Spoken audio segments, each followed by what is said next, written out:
Kësaj, ajo që ndodh me Partinë Demokratike për këto bashki që do të pritet që të shkrihen, nëse do të ndodh, dhe ajo që artikulon apo propozon Partia Demokratike është shtimi dhe shumësi administrative që sipas Partisë Demokratike ka një identitet, janë të ndarë kulturalisht me njësi të tjera ngjitur, të konvertohen nga njësi në bashki. Janë paradoksale, ishte një propozim sa për të thënë, se kam patur dhe dëgjesat publike në rang kombëtar përveç Tiranës, pra kur ti bën një krahasim të dy propozimeve, të grupeve të punës që kanë qenë në terren, me dy bashkëkryetarët Mazdikun dhe Boçin, dhe nga këto takime, propozimet që ata prodhuan. Paradoksale, si e lexo këtë të Partisë Demokratike? Për sa kohë kemi propozime nga subjekte politike, kemi propozime në ambientin e mbushur mediaj, jo me njerëz dhe jo me njerëz të shenjtë. Pra, secila palë ka një optik të ndarjes administrative, sigurisht në projekcionin për fuqinë dhe konsensusin elektoral.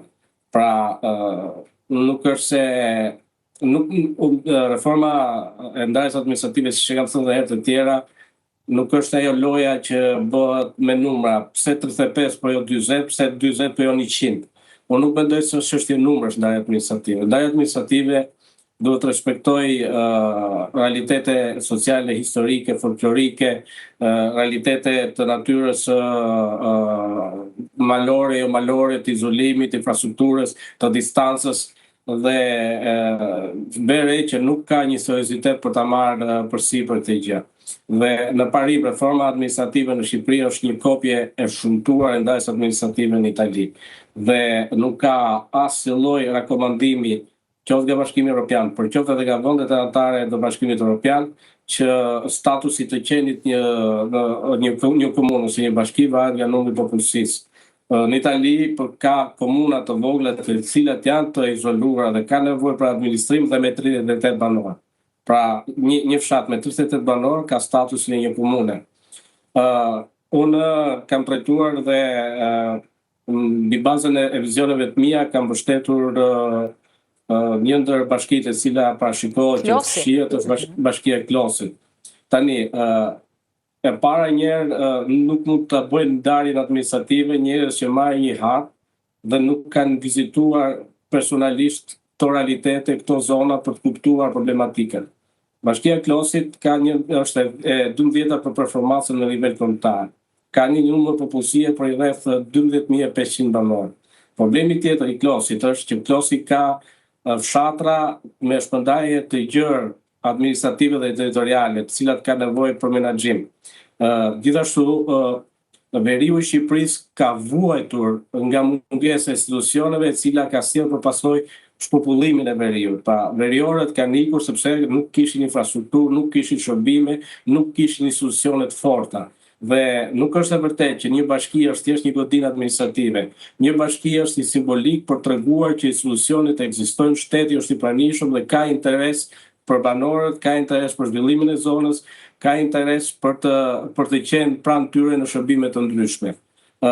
Dhe vendimi i shkrijes bashkisë së Klosit, përveç se shumica e punësuarve aty janë të gjithë me shkollë të lartë, mosha mesetare është 30-40 vjeç, të cilët në momentin që do të mbyllet kjo bashki nuk është çështje rroge, kjo është naiviteti që protestojnë sepse duan një rrogë. Ata janë të gjithë profesionistë që mund ta gjejnë një vend pune ku të duan.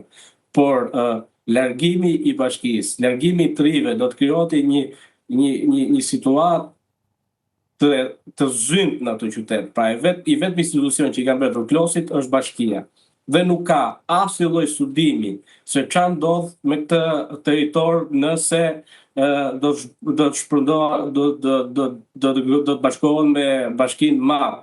Çfarë ndodh me shërbimet, cilat do të jetë cilësia e shërbimeve. Dhe për më tepër, që është parimi i bazë i Kushtetutës, edhe kartës bashkëqeverisë vendore të Bashkimit Evropian, e cila në nenën 4.5 thotë ndryshimet e natyrës së ndarjes administrative të pushtetit lokal nuk mund të bëhen pa marrë parasysh konsensusit edhe vërejtjet dhe propozimet e banorëve. Pra, ne kemi 12.500 banorë, të cilët nuk do kenë drejtën të zgjedhen dhe të përfaqësohen dhe mund të përfaqësohen nga një emëruar politik i cili do të bëhet përmes kryetarit të Bashkisë së Matit. Pra, janë problematikat pafundme.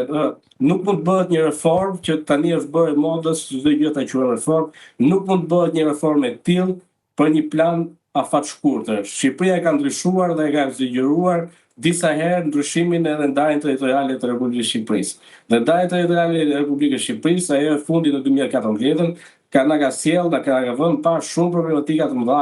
E qartë. Bashkia e Klosit ka potenciale të jashtëzakonshme që ka nevojë për pushtetin pranë, për pushtetin deleguar nga qytetarët. Po, dhe për patur shërbimet në shumë pranë qytetarëve. Dhe po të marrim parasysh, për shembull, edhe të ardhët për frym, me Borrellin janë pothuajse një lloj.